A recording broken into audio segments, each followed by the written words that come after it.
damp under his shirt. He tucked his hands into his pockets to stop their shaking, but it was as though his insides were vibrating. He felt the washing machine churn of them and was nearly sick. Only adrenaline, he told himself, because you're a guilt-ridden piece of shit. He arrived early, as he'd expected. Kitsch might have been an understatement. Multicoloured lanterns hung from the ceiling.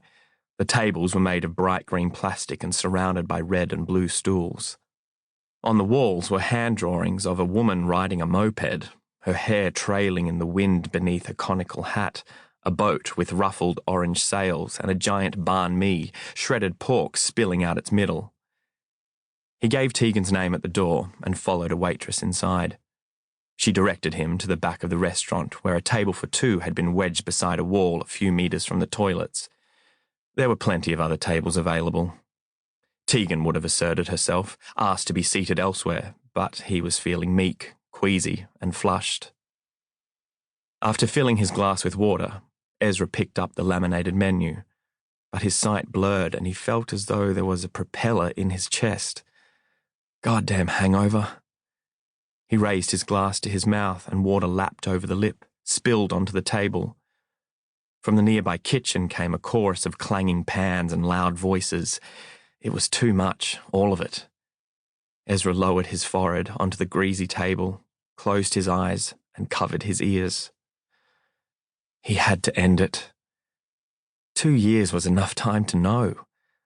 Obviously, he didn't love Tegan, and a part of him was acting out, time and time again.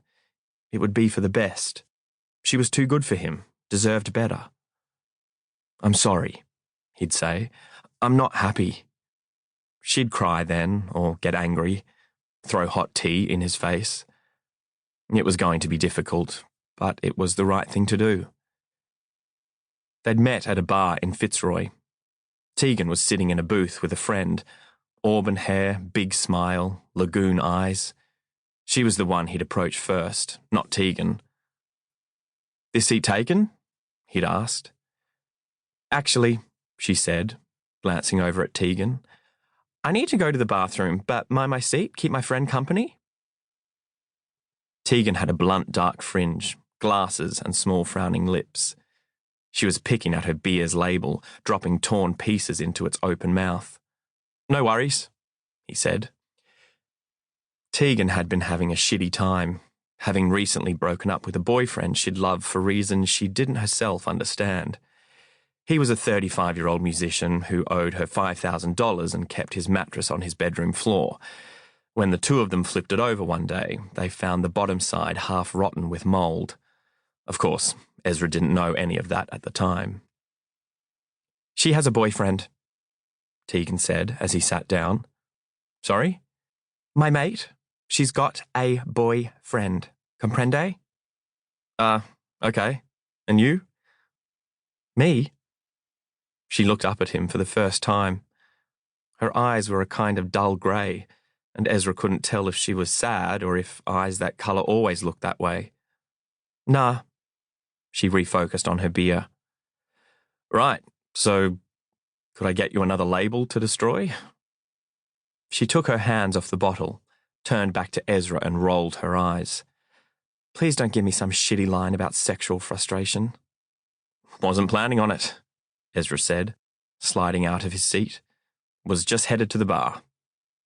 "All right," she said. "Get me the biggest label they've got." He hadn't intended to buy her a drink, having figured she was too terse for him, but the line at the bar was long, and from the back of it he could still see Tegan in the booth.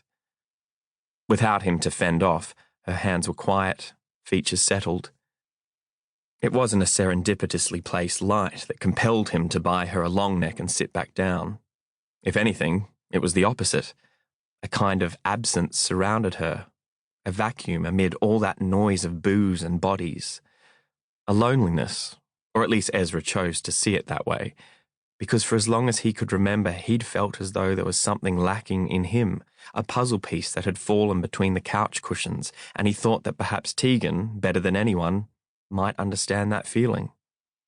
5 hours later, and they were back at his share house, where Tegan revealed curves that fit perfectly into his palms.